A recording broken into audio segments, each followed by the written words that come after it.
à l'époque où s'est montée l'opération, c'est-à-dire en 2008-2009, hein, il était quand même assez aisé pour une association de produire du logement d'insertion privée.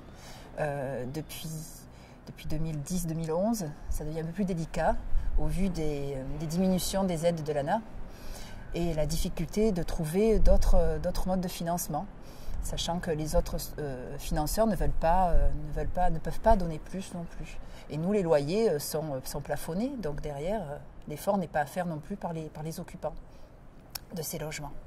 On avait 2 ou 3 opérations en projet de bail à réhabilitation qui sont pour l'instant en panne parce qu'on n'a pas trouvé les financements pour équilibrer les opérations. Alors tout le dossier financier est bouclé, mais malheureusement le dossier FEDER est en instruction depuis 1 an et 2 mois, ce qui commence à faire long pour le pacte, car il y a quand même à peu près 180 000 € en suspens aujourd'hui et il faudrait que les décideurs se décident à nous attribuer la subvention.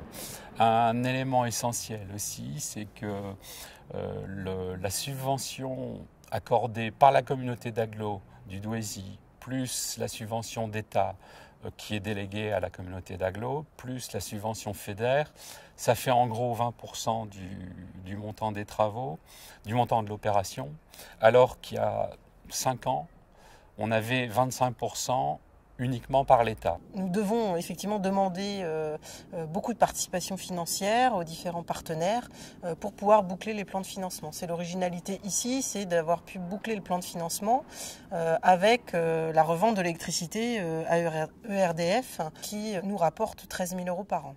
Il n'y a pas de règle thermique sur l'ancien, ou quasiment pas. Là, nous, on a mobilisé du financement FEDER, qui a une exigence en matière de seuil thermique, donc 104 kWh. L'ancien et le thermique, c'est finalement beaucoup plus compliqué à réaliser que dans le neuf. Au plus on avance, au plus il y a d'exigences, et tant mieux pour les exigences, parce que ça amène une qualité thermique intéressante, mais en même temps, au plus on avance, au moins on a de financement. Et c'est problématique, surtout pour la maîtrise d'ouvrage d'insertion. On essaye maintenant de plus en plus de trouver des moyens d'isolation, soit parce que, par exemple, si vous avez des murs au nord, si vous êtes au rez-de-chaussée, au dernier étage, bien isoler par rapport au comble ou au sous-sol, et isoler les faces. Mais comme on est obligé de le faire par l'intérieur, ça présente un peu moins d'intérêt au niveau de l'isolation, mais on ne peut pas faire autrement. Et surtout, ça a un inconvénient, c'est de diminuer les surfaces, donc diminuer les subventions et diminuer les loyers. Donc ça n'est pas rien. Maintenant, il y a quand même des subventions qui commencent à devenir tendues.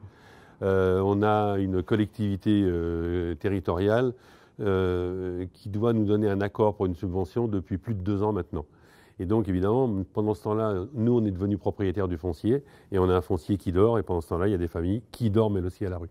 Il arrive, nous aussi, qu'on reçoive des lettres plus ou moins sympathiques parce qu'on a financé ou qu'on va financer un programme de logement social et que nous contribuons à cette fameuse dévalorisation de la ville parce qu'il y aurait du logement social. Alors, les plus grandes difficultés qu'on puisse rencontrer, c'est le manque de financement par rapport à l'accompagnement.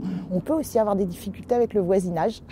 Voilà, ça peut faire partie des grandes difficultés qu'on peut avoir, tant de la part de nos familles que de la part même des voisins qui peuvent faire preuve d'intolérance et de crainte exacerbée au regard des personnes en difficulté.